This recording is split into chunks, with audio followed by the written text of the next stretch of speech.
جمال الوجود بذكر الإله وتصفو الحياة بنور هدى.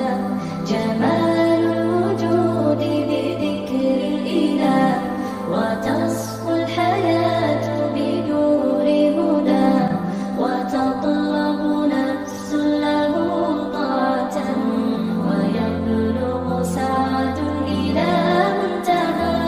فؤاد شغوف إلى ربه أحب رضاه أحب لقاه.